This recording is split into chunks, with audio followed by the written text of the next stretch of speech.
Aditya Degree Colleges, leading companies లో 10,000 plus placements with 13.5 lakhs highest package.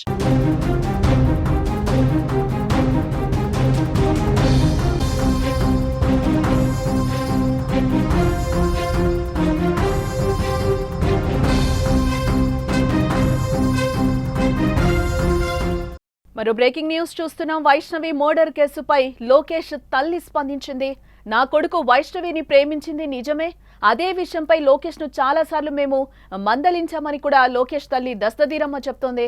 వైష్ణవిని గండికోటకు తీసుకెళ్లింది కూడా నిజమే, కానీ ఆమెను అక్కడ ఒంటరిగా వదిలేసి రావటం నా కొడుకు లోకేష్ తప్పే. వైష్ణవిని లోకేష్ ప్రాణంగా ప్రేమించాడు, అలాంటిది దారుణంగా ఎలా హత్య చేస్తాడు అంటూ కూడా లోకేష్ తల్లి దస్తదీరమ్మ అంటున్నారు. నా కొడుకు నిజంగా తప్పు చేస్తే ఏ శిక్ష అయినా విధించండి, దానికి సిద్ధం కూడా అంటూ కూడా లోకేష్ తల్లి చెప్తున్న పరిస్థితులు కనిపిస్తున్నాయి. గండికోటలో వైష్ణవి మర్డర్ కేసుపై నిందితుడిగా ఆరోపణలు ఎదుర్కొంటున్న లోకేష్ తల్లి స్పందించడం జరిగింది. వైష్ణవిని తన కొడుకు లోకేష్ ప్రేమించిన మాట నిజమేనని, అదే విషయంపై అనేక సార్లు మందలించామని కూడా తల్లి చెప్తున్నారు.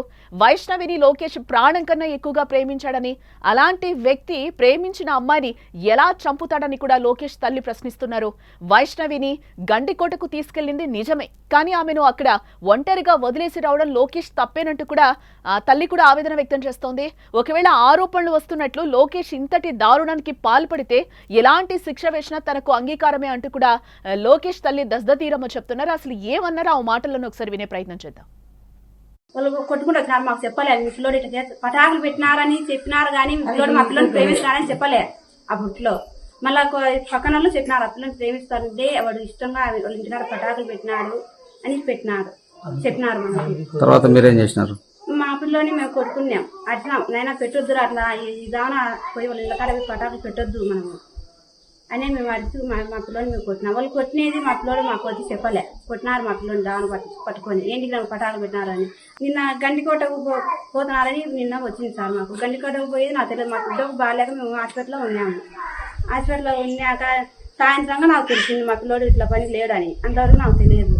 పిల్లోడు పిలుచుకుపోయడం అయితే నిజమే, వాడు పిలుచుకురాని తప్పు అయింది మా పిల్లోని. అది నాకు తెలిసి సార్. మా పిల్లోడు పిలుచు కాకుండా వచ్చింది తప్పే. పిలుచుకో తింటే ఇంత సమస్య ఉండకూడదు. నా కొడుకు తప్పు చేసి నేను మీరు ఏదైనా చేసేయండి మా పిల్లోని.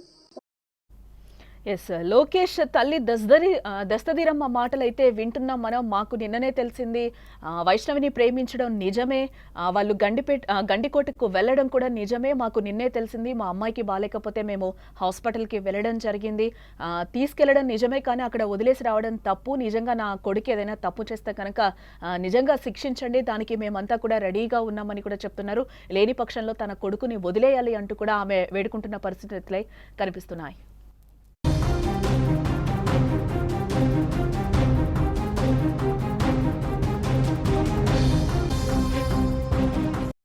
ప్రియుడు చంపలేదు, ఆత్మహత్య జరగలేదు, మరి మైనర్ బాలిక ఎలా చనిపోయింది?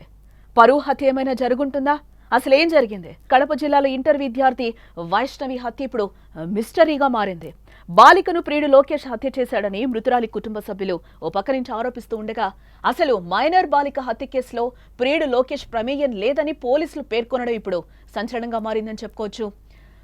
అంతేకాకుండా ఆమెపై లైంగిక దాడి కూడా జరగలేదని వెల్లడిస్తున్నారు పోలీసులు. గండికోటను పరిశీలించిన ఎస్పీ, డీఐజీ కీలక ఆధారాలను ఇప్పటికే వాళ్లు సేకరించడం జరిగింది. అన్ని కోణాల్లో దర్యాప్తునైతే ముమ్మరం చేస్తున్నారు. సోమవారం ఉదయం 8:30 బాలికని గండికోటకు తీసుకెళ్లిన ప్రియుడు లోకేష్ 10:40 ఒక్కడే వెనక్కి వెళ్లిపోయాడు. బాలిక కాలేజ్కి వెళ్లలేదనే విషయం ఇంట్లో తెలిసిందని భయపడి తనను అక్కడే వదిలేసి లోకేష్ వెళ్లిపోయినట్లుగా పోలీసులు కూడా వెల్లడించారు. ఆ తర్వాత గండికోటకు బాలిక అన్న సురేంద్ర వెళ్లినట్లుగా కూడా గుర్తించడం జరిగింది. ఆ తర్వాత ఏం జరిగిందనేదే ఇక్కడ తెలియాల్సింది.